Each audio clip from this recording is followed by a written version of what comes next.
The data crystal slipped from Rilla's 4 hands when the floor shook beneath her feet. She was deep in the archives of Harmony Point, sorting trade records that nobody would ever read. It was boring work, but boring was safe. Boring was what the Varani people preferred. Her species had survived for 10,000 years by avoiding anything dangerous. Then the red lights came on, and boring ended forever. Rilla pressed herself against the wall as the station shook again. Explosions. Real explosions, not drills. Through the small window in the archive door, she saw people running, screaming. A Pelian merchant crawled past with burns on his fur. Her communication pad crackled with broken messages. Krev Dominion. Breach in Docking Ring 7. All personnel evacuate to Central Hub. The Krev. Rilla felt her blue skin go pale. Everyone knew the Krev. Insectoid warriors with acid weapons and no concept of mercy. They had conquered 11 species. They did not negotiate. They did not take prisoners unless they needed something. She opened the archive door and joined the flood of terrified beings running through the corridor. A Toshun bumped into her, all 6 of his eyes wide with panic. A pair of small Greshi children clung to their mother, crying. Rilla ran with them. Her forearms pumped at her sides. Her 2 hearts beat so fast she thought they might burst. They rounded a corner and nearly crashed into 3 figures who were not running. Humans. Rilla had seen humans before, but only from a distance. They were rare in this sector. Their territory was far away, and they kept mostly to themselves. She knew the basics. 2 arms, 2 legs, soft skin, warm blood. Dangerous in ways that made no logical sense. These 3 humans stood in the middle of the chaos like stones in a river. People flowed around them, but they did not move. A woman with short dark hair was checking a weapon Rilla did not recognize. A large man with brown skin was listening to something on a device in his ear. A thin older man with gray hair was watching the corridor behind them with calm eyes. The woman looked up and saw the crowd of refugees. She spoke to her companions in the human language, then switched to common speech. Hub is 17 minutes that way, she said, pointing. Stay together. Move fast. Do not stop for anything. A Toshan merchant pushed forward. Who are you to give orders? Where is station security? Dead, probably, the large man said. His voice was deep and flat. Krev hit the security center first. Smart tactics. Then we are doomed, the merchant wailed. The Krev will kill us all. The older human smiled. It was not a comforting smile. They will certainly try. Rilla found herself moving closer to the humans. She did not know why. They were small compared to many species. They had no claws, no armor, no venom. But something about them made her feel like the chaos might not swallow her whole. I am Rilla, she said. Diplomatic aide. I know these corridors.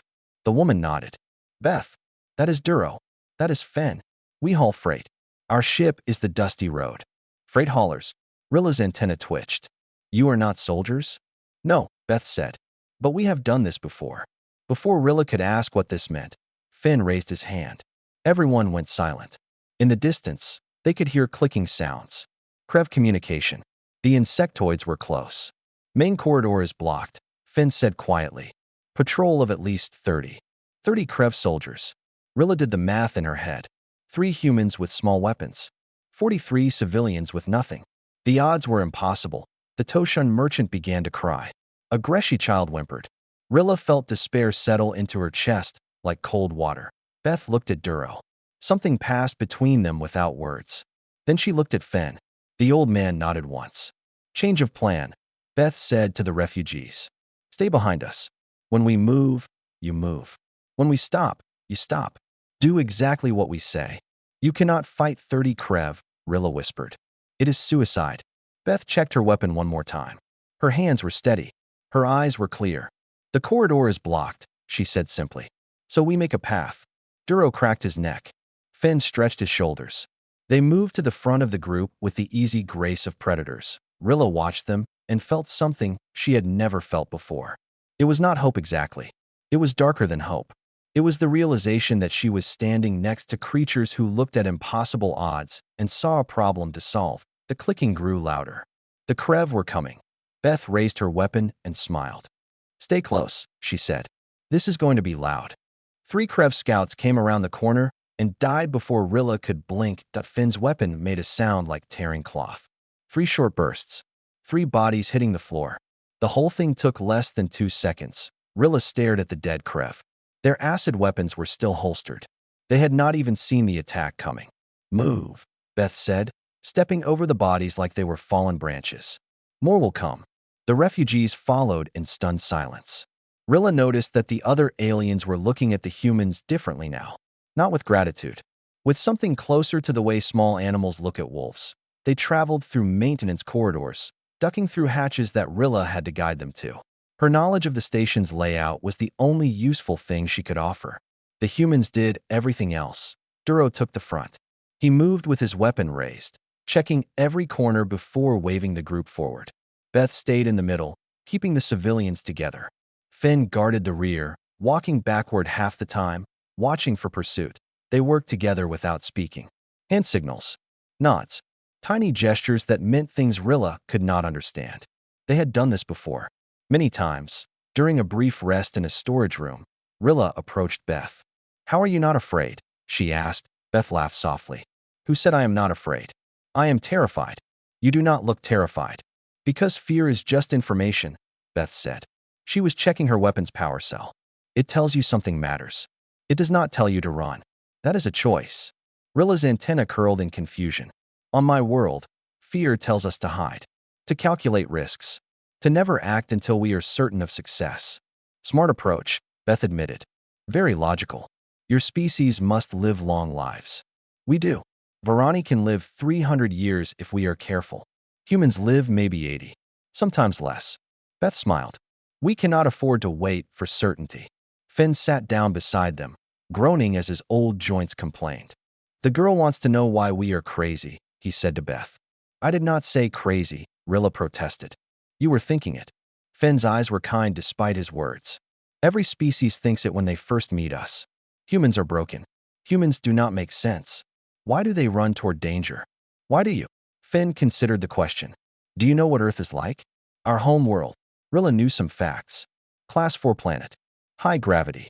Extreme climate variations. Dangerous fauna. That is the polite description, Finn said. "The truth is that Earth is trying to kill us every moment of every day. Predators that hunt in packs. Storms that flatten cities. Diseases that spread through the air. Even our own sun gives us cancer if we stand in its light too long." "That sounds terrible." It is. Finn shrugged. "But we survived. Not because we were the strongest or the fastest. We survived because when danger came, someone always ran toward it instead of away.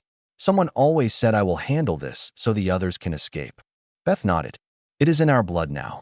10,000 generations of people who charged forward. The ones who ran away did not pass on their traits. The brave ones did. So bravery is genetic for you. Stupidity is genetic for us," Duro said from his position by the door.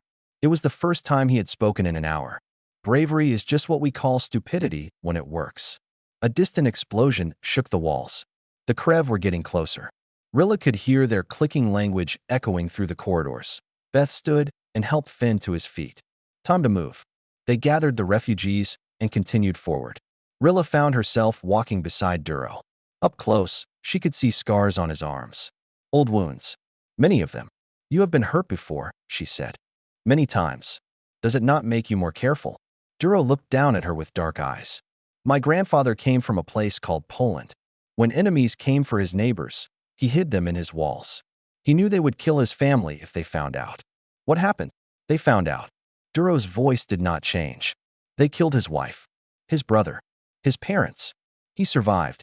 He kept hiding people anyway." Rilla could not understand. Why? Why would he continue after losing so much? Because the alternative was becoming the kind of person who let others suffer. Duro checked his weapon. That was a death he could not accept. They reached a junction point. Beth held up her fist, and everyone stopped. She crept forward and looked around the corner. When she came back, her face was grim. 30 Krev minimum, she said, blocking the main route to the hub. The Toshun merchant made a sound of despair. Others began to whisper prayers. Rilla waited for Beth to announce a retreat. To find another way. That was what any sensible person would do. Instead, Beth looked at Duro and Finn. Something passed between them again. That's silent communication. "We go through." Duro said that Rilla's 4 hands began to shake. Rilla was certain she had misheard. Through, she repeated. Through 30 armed Krev soldiers? Yes, Beth said. She was already checking her weapon. With 3 humans and 40 unarmed civilians. Yes, that is not a plan. That is death. Beth looked at her with those strange human eyes. Death is not moving. Death is sitting here until they find us. Moving forward is a chance. A small chance. Still a chance. Finn was stretching his arms, rolling his shoulders. Duro stood motionless, staring at the wall like he could see through it to the enemies beyond. Beth gathered the refugees close and spoke quickly. Here is what happens. We 3 go first. We create a corridor. A path. When I shout run, you run. You do not stop. You do not look back. You do not help anyone who falls. You run until you reach the hub. What about you? A Greshi mother asked. Do not worry about us. Rilla stepped forward. I have studied tactics. What you are describing has no name in any military doctrine. No species would attempt it. Finn smiled at her. Your people calculate odds before acting. Very sensible. Very logical. Yes. Humans calculate odds while acting. He loaded a fresh power cell into his weapon. Less sensible. More effective. Beth moved to the junction. Duro and Finn flanked her. 3 humans against 30 Krev. The math was simple. The math said they would die. The humans did not seem to care about math. Ready? Beth whispered. Always, Duro said. Born ready, Finn added. They went around the corner at a speed Rilla did not know bipeds could achieve. Not running exactly. More like flowing. Like water rushing downhill. Then the shooting started. Rilla pressed against the wall with the other refugees. The sounds were deafening. Human weapons making their tearing cloth noise. Krev acid guns hissing. Screaming. Clicking. Chaos. She peeked around the corner and saw something impossible. The 3 humans were moving forward. Not taking cover. Not retreating. Forward. Into the gunfire. Into the acid. They fired as they ran, not stopping to aim carefully, just shooting and moving. The Krev were in complete confusion. Their formation had broken. Some were firing wildly. Others were backing away. One was trying to call for reinforcements while 2 others dragged wounded comrades behind cover. Rilla understood what was happening. The Krev were warriors. Professional soldiers. Their tactics assumed enemies would seek cover. Would trade shots from fixed positions. Would behave rationally. The humans were not behaving rationally. They were attacking while outnumbered. Advancing while taking fire. Ignoring wounds that should have stopped them. The Krev had no response because no species would do this. It was suicide. It was madness. IT was working. Run. Beth screamed. Rilla's body moved before her mind could object. She grabbed the 2 Greshi children and pulled them forward. The other refugees followed. A river of terrified beings pouring through the gap the humans had torn in the Krev line. She saw Beth take a hit to her arm. The human woman did not even slow down. She switched her weapon to her other hand and kept firing. She saw Duro physically throw a Krev soldier into another one. No weapon, just his hands. The insectoids weighed twice what he did. He moved them like toys. She saw Finn shoot a Krev who was aiming at the running civilians. Then another. Then a third. His old hands were steady as stone. A Krev soldier rose up in front of Rilla. Its mandibles clicked. Its acid gun came up. She froze. Duro appeared from nowhere. He hit the weapon aside with his bare hand. The acid sprayed harmlessly against the wall. He did not stop to finish the Krev. He just kept moving forward. Rilla ran. She carried 1 Greshi child under each arm. Her 4 hands had never moved so fast. Then she was past the Krev line. The corridor ahead was clear. The hub was close. She could see the heavy doors that marked the entrance to the central section. She looked back. The 3 humans were still fighting. Duro was bleeding from wounds in his arm, his leg, his side. He did not seem to notice. Beth had burns on her face from a near miss with acid. She was laughing. Actually laughing. Finn was pulling back now, covering the last of the refugees. He walked backward, firing controlled bursts, giving the civilians time to escape. Go, Beth shouted at Rilla. Get them to safety. Rilla hesitated. Something in her wanted to go back. To help. To be part of whatever madness had possessed these humans. But she had children in her arms. She had a duty. She ran for the hub. The heavy doors opened as she approached. Station workers pulled the refugees inside. Rilla handed off the Greshi children to their weeping mother. Then she turned and watched the corridor point 1 minute past. Then the shooting stopped. Rilla held her breath. 3 figures emerged from the smoke. Walking slowly, bleeding heavily, but walking. Beth reached the door first. She leaned against the frame and grinned at Rilla. Told you, she said. Through. Behind her, the Krev did not follow. The survivors had retreated. For the first time in their history, they had faced something they could not understand. Humans. Blood dripped onto the floor in a steady rhythm. Rilla watched Duro wrap bandages around his arm like he was fixing a broken tool. No expression, no complaint, just efficient movement. The wound was deep enough that Rilla could see muscle. He did not seem to care. They had found a maintenance room near the hub entrance. A place to rest. A place to plan. The refugees huddled in corners, whispering to each other. The humans sat apart, tending their wounds. Beth had burns on her left cheek where acid had splashed too close. She cleaned them with water and covered them with medical strips. Finn was checking his ammunition. He did not have much left that a Pelian elder approached the humans. His white fur was stained with soot, and his hands trembled. Why, he asked. Why do you fight for us? You are freight haulers. This is not your battle. You could have hidden. You could have escaped to your ship. Beth was quiet for a moment. She stopped treating her wounds and looked at the old Pelian. Long ago, she said, humans almost destroyed themselves. Many times. We had wars that killed millions. We built weapons that could burn entire cities to ash. We created sicknesses that spread like fire. You survived, the Pelian said. Barely. Every time we reached the edge, we should have fallen. Logic said we would fall. Numbers said we would die. Beth smiled sadly. But we did not. Why not? Because someone always charged forward. When the bombs fell, someone ran into the fire to pull out survivors. When the sickness spread, someone stayed to care for the dying. When enemies came, someone stood in the gap and said, not here, not today. Finn nodded slowly. It is who we are, who we were forced to become. Our planet did not give us claws or armor or venom. It gave us each other. The only way we survived was by refusing to abandon the person beside us. Rilla moved closer. But that is not logical. Evolution should reward selfishness. The ones who hide should survive longer. The ones who run should pass on their traits. You would think so, Beth agreed. But humans are social animals. A human alone dies quickly. A human with a tribe survives. And a tribe only works if everyone is willing to fight for everyone else. Even strangers, especially strangers. Duro spoke for the first time. His voice was rough with pain. My grandfather's neighbors were strangers at first. He did not know them, but they needed help. So he helped. And they killed his family for it, Rilla said quietly. She remembered the story. Yes, and he helped more people anyway.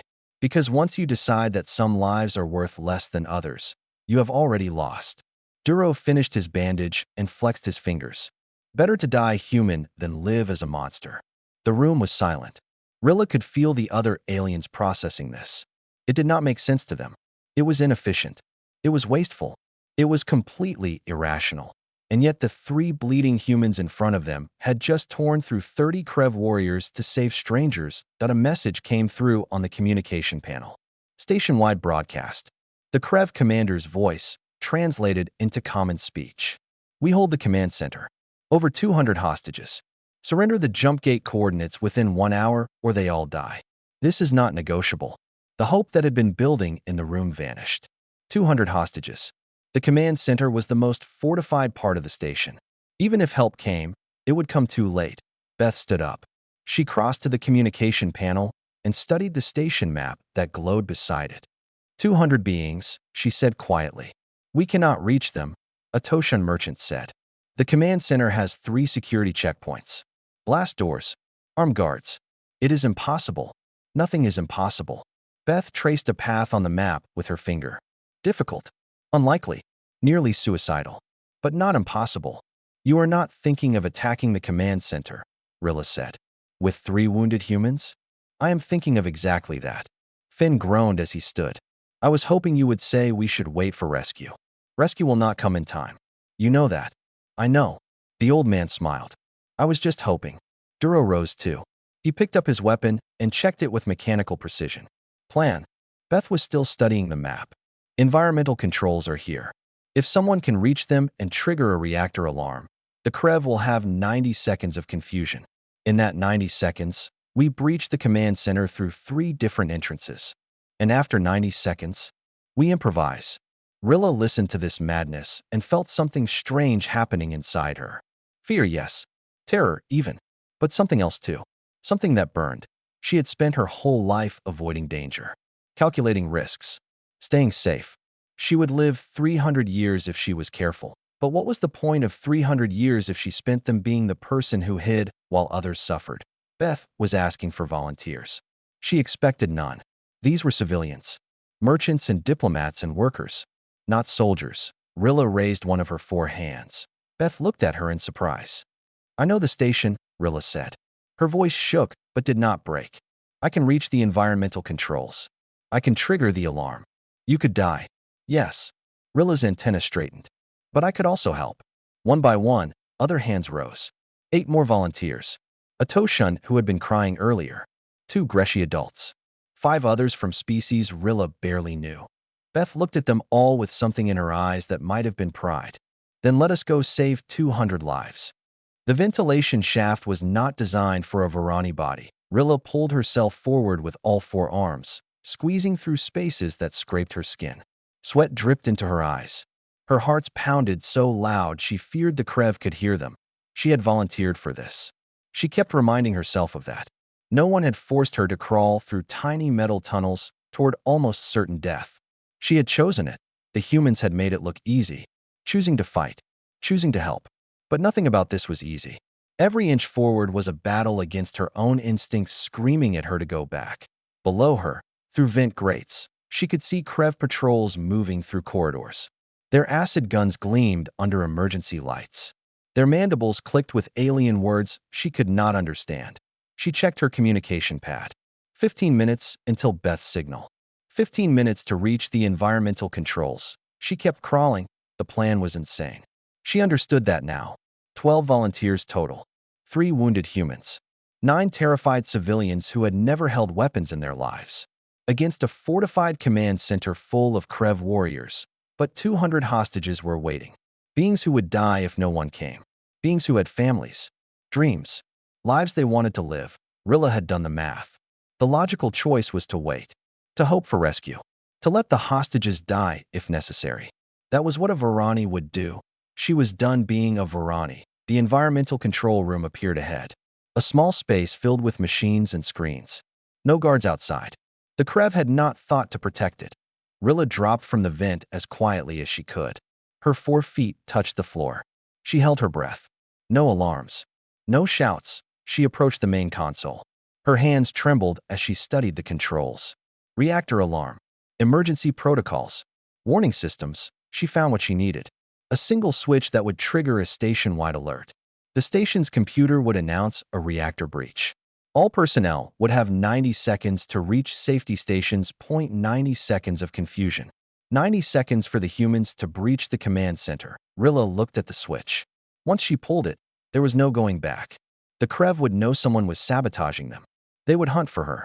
She thought about Beth charging through 30 enemies. She thought about Duro standing over wounded comrades. She thought about Finn's grandfather hiding strangers in his walls. She pulled the switch. Sirens screamed to life. Red lights flashed. The station's calm voice announced reactor breach in progress. All personnel evacuate to safety stations. Rilla ran. She burst from the control room and sprinted down the corridor. Through a vent grate in the wall, she could see the command center. Krev officers were shouting at each other. Some were running for exits. Others were trying to restore order. Then the doors exploded. 3 different entrances. 3 different blasts.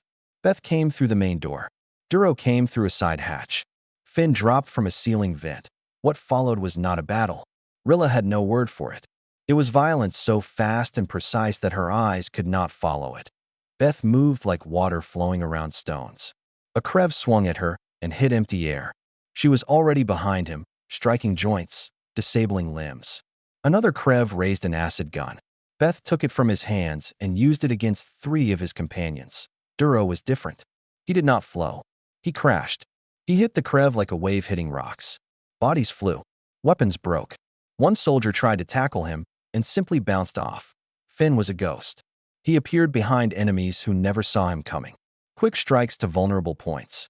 precision that seemed impossible for an old man. He saved his ammunition, using his hands more than his weapon. The hostages screamed at first. Then they realized what was happening. The Krev were losing. Rilla dropped from her vent into the room. She had no weapon, no training, no plan. But she could help people move. "This way," she shouted to the hostages. "Exit here. Go." Beings of a dozen species rushed past her. Some were wounded. Some were carrying others. All of them were alive. That a Krev soldier grabbed Rilla's arm. She screamed. Its grip was crushing. Its mandibles clicked near her face. Then Duro was there. He did not shoot the soldier. He simply looked at it. His eyes were dark holes. His face was covered in blood that was mostly not his own. The Krev released Rilla and stepped backward. It was afraid. For the first time, Rilla saw a Krev warrior afraid. "Go," Duro said to her. She went. The hostages poured out of the command center. Rilla guided them toward the hub. Behind her, she could hear the fighting continuing. The humans buying time with their bodies. Then a new sound. More sirens. Not reactor alarms. These were different, more Krev. Reinforcements. Ships docking at the outer rings. Rilla felt hope die in her chest. She looked back toward the command center. The three humans emerged, bloody and exhausted. Beth was carrying Finn, who had finally gone down. Duro limped beside them. They had won the battle. But the war was just beginning. "How many?" Beth asked. 100 at least, someone reported. "Maybe more." Beth set Finn down gently. She looked at Duro. They were both out of ammunition. Both barely standing. "Well," Beth said quietly, "we knew it might end like this." She picked up a metal pipe from the ground. Duro found a piece of broken machinery. Even now, even hopeless, they were not giving up. Rilla understood then. Truly understood. The galaxy feared humans because they did not stop. Even when they should. Even when logic demanded it. Even when death was certain, they kept going forward. Beth spoke over an open channel so every Krev on the station could hear. "You can still leave. Take your wounded. Go home. Tell your empire that Harmony Point is under human protection." The Krev commander laughed. He was nursing wounds from the command center battle, but his voice was strong. 3 humans against 100 Krev. Your weapons are empty. Your bodies are failing. Your bluff means nothing. Beth did not respond. She simply started walking toward the Krev line. Not running. Walking. 1 foot in front of the other. Duro walked beside her. Behind them, station workers were helping Finn to his feet. The old man was wounded badly, but he pushed away the helpers and limped forward to join his companions. 3 humans. Empty hands. Walking towards certain death. The Krev opened fire. Beth took a hit to her shoulder. She staggered. She kept walking. Duro took one to his leg. His limp grew worse. He did not stop. Finn took a graze to his side. He put his hand over the wound and continued forward. Rilla watched this and felt something crack inside her. Some wall she had built over 300 years of careful living. Some barrier between who she was and who she could be. She started walking. She did not decide to do it. Her body simply moved. 1 foot forward, then another, toward the gunfire, toward the death, toward the humans. She was not alone. The Toshun who had wept earlier was walking beside her. The 2 Greshi adults. 5 others from the volunteer group. More behind them. Hostages who had just been rescued. Station workers who had been cowering in corners. They were all walking forward. The Krev fire became scattered. Some soldiers were still shooting, but others had stopped. Their formation was breaking. Not because of military pressure. Because of something they could not understand. The humans were bleeding from a dozen wounds. They should be dead. They should have fallen. But they kept walking, and behind them, beings of 20 different species were following. Civilians, merchants, diplomats, walking toward armed soldiers with nothing but their bodies. The Krev commander shouted orders. His troops tried to reform their line, but there was confusion in their clicking voices. Fear. Beth reached the first Krev soldier. He raised his weapon at her chest. She looked at him with eyes that held no hate, no anger, just exhaustion and determination. "You can kill me," she said. "You will kill me. But there will be another human behind me. And another. And another. We do not stop. That is what your empire needs to understand. We never stop." The soldier hesitated. Then the station speakers crackled with a new voice. Human accent. Military channel. "This is the carrier Relentless responding to distress call. All Krev vessels, stand down immediately or be destroyed." You have 60 seconds to comply. Human warships. Rilla learned later that they had been 3 days away when the distress call went out. They had covered the distance in 18 hours by pushing their engines past every safety limit. Because humans had heard that civilians were in danger, because that was what humans did, the Krev commander looked at his soldiers. He looked at the 3 humans still standing despite their wounds. He looked at the crowd of civilians who had chosen to walk toward death rather than abandon their protectors. He gave the order to retreat. Rilla watched the Krev fall back. Their ships detached from the station and fled into the darkness of space. It was over. She sank to the floor, all 4 of her arms wrapped around her body. She was shaking, crying. She did not know when she had started. Beth collapsed nearby. Duro sat down heavily beside her. Finn was unconscious, being carried to the medical bay by a dozen willing hands. Someone pressed a bandage against Rilla's cuts. Someone else brought water. The station was full of beings helping each other. Species that had never spoken before were working side by side. Hours later, Rilla sat beside Beth in the medical bay. Both of them were covered in bandages. Beth was unconscious, but alive. The doctors said she would recover. They all would. A Pelian News drone hovered nearby, recording. It had been documenting the aftermath for broadcast across the galaxy. The drone turned to Rilla. "You were there," it said. "You saw what happened. What would you like to say?" Rilla looked at Beth's sleeping face, at the burns and cuts and bruises that covered the human woman's body. Wounds taken for strangers. Pain accepted without complaint. "Before today," Rilla said slowly, "I knew humans were dangerous. Strong. Fast. Difficult to kill. I thought that was why the galaxy feared them." She paused. "I was wrong. The galaxy fears humans because they do not fear death. Not the way we understand fear. They fear other things more. Failing the people beside them. Being the ones who did not help when help was needed. Living as cowards when they could have died as something more." Her antenna drooped with exhaustion, but she continued. "I saw humans charge forward today. Into fire. Into certain death. For strangers they had never met. And when they charged, something happened to the rest of us. We followed. We could not explain why. We just followed." The drone waited. "The galaxy fears them," Rilla said. "Because deep down, we know the truth. We would not do the same. We would calculate. We would hide. We would survive. And that makes us wonder what else we have been too afraid to become." She looked at Beth one more time. "Humans are not monsters. They are mirrors. And we are afraid of what we see." The drone recorded her words and sent them across 1,000 worlds. And somewhere in the darkness between stars, the Krev Dominion began to understand that some battles cannot be won with weapons alone.